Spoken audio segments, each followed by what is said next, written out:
Good morning children. पिछले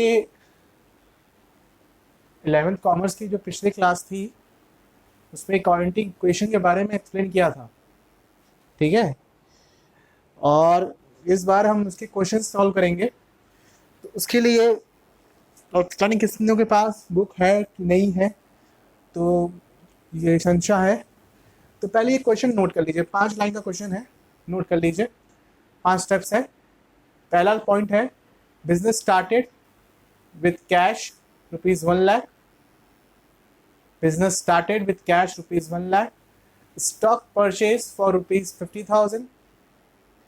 Furniture purchase for rupees 20,000. Goods costing rupees 30,000 sold at rupees 50,000. ठीक है। Goods withdrawn for personal use rupees 5,000. इतना है। ये question note कीजिए, फिर इसको मैं सॉल्व करने का तरीका बता रहा हूँ आपको।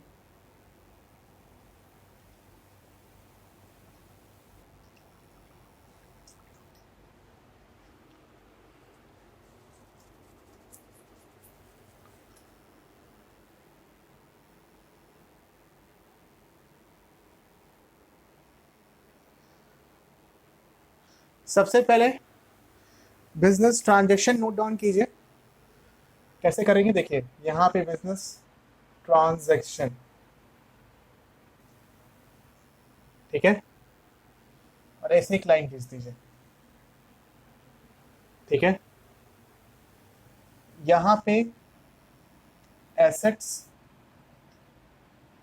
और यहाँ पे आपकी लायबिलिटीज और प्लस कैपिटल। जगह की थोड़ी दिक्कत हो रही है, थोड़ा देखना पड़ेगा मुझे।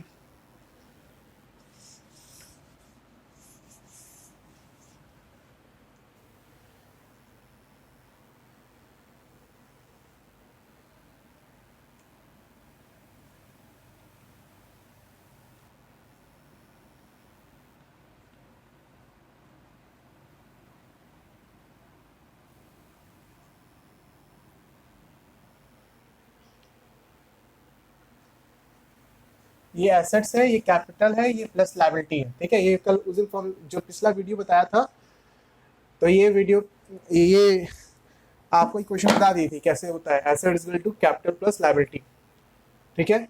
और जो मैंने नोट करवाए हैं वो सब ट्रांजेक्शन्स हैं, वो बिजनेस एक्टिविटी हैं। तो यहाँ चलते जाएंगे और करते चलेंगे, ठीक है। तो पहली थी business started with cash rupees 1 lakh. तो इसका लाइन का मतलब क्या है, बिजनेस स्टार्टेड विथ कैश मतलब कि बिजनेस को स्टार्ट कर रहे हैं कैश से, ठीक है। और जनरली बिजनेस कैसे स्टार्ट करते हैं, आप अपने पैसे पॉकेट से पैसे निकाल के बिजनेस में लगाते हैं। और जब आप अपने पॉकेट से पैसे निकालते हैं और बिजनेस में लगाते हैं, उसे क्या कहते हैं हम, कैपिटल कहते हैं, ठीक है। तो यहां लिखिएगा बिजनेस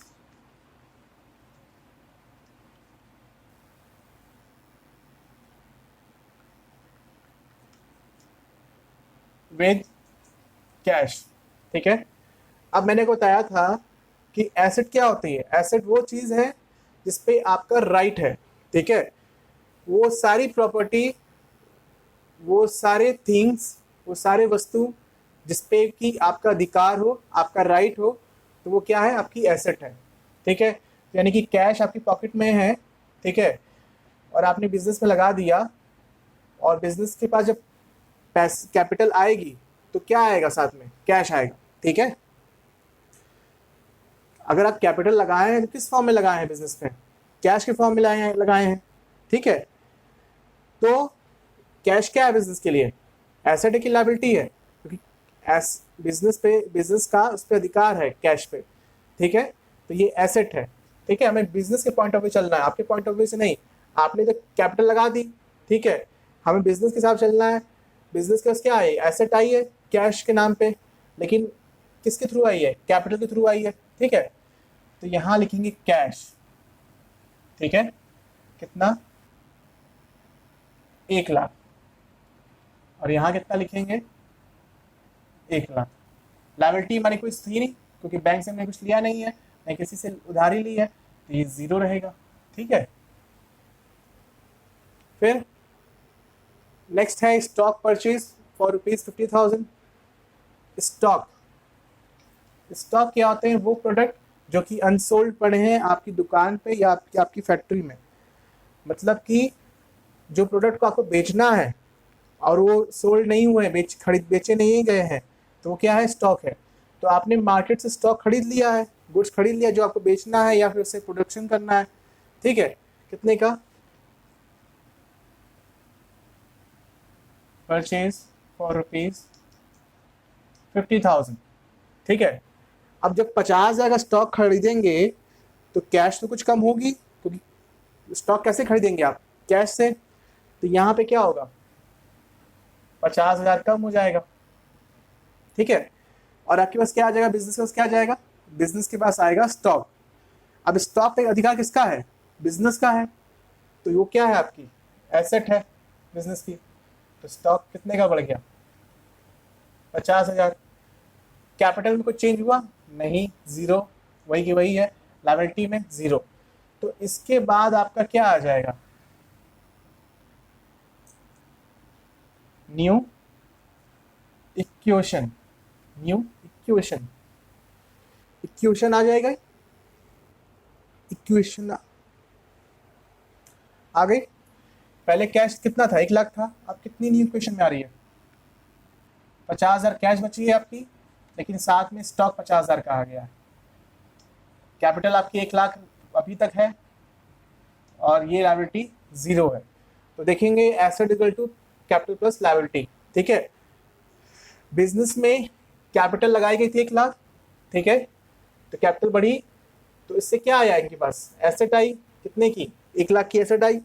ठीक है, अब इसी एसेट से उन्होंने क्या किया? एक और एसेट बनाई, तो ये एसेट कम हो गई, ये एसेट बढ़ गई, इसमें कोई चेंज हुआ नहीं। तो अब न्यू इक्वेशन क्या है? ये है। नेक्स्ट क्या था?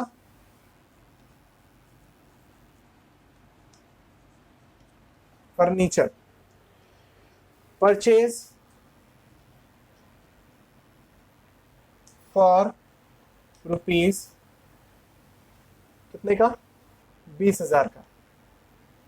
ठीक है, अब ये बताइए कि आप ये बता सकते हैं कि फर्नीचर किस पर्पज से लिया गया है? फर्नीचर बेचने के लिए लिया गया है कि फर्नीचर को अपनी दुकान पे यूज करने के लिए लिया गया है? तो अंतर समझ लीजिए। जब किसी प्रोडक्ट में आप डील करते हो, जब किसी प्रोडक्ट को में आप डील करते हैं, जब किसी प्रोडक्ट में आप डील करते हो, ठीक है, तो उसे हम स्टॉक कहेंगे या फिर गुड्स कहेंगे। ठीक है, तो फर्नीचर ना ही हमारा गुड्स है ना ही हमारा स्टॉक है। फर्नीचर हमारे बिजनेस को चलाने में यूज करेंगे उसका हम। ठीक है, तो अब ये एक क्या है? एक अलग एसेट है। ठीक है, इसका अलग से इस्तेमाल करेंगे, इसको बेचने के लिए लाए नहीं है हम, इसका इस्तेमाल करेंगे अपने बिजनेस को चलाने के लिए। ठीक है, तो ये यहाँ से कितना कम हो जाएगा? 20,000 रुपये कैश कम हो जाएगा। स्टॉक में कोई चेंज हुआ नहीं हुआ, लेकिन फर्नीचर 20,000 का आ गया। कैपिटल में कोई चेंज नहीं, 0, और लायबिलिटी में 0। ठीक है, थोड़ा सा मुझे अब इतना करना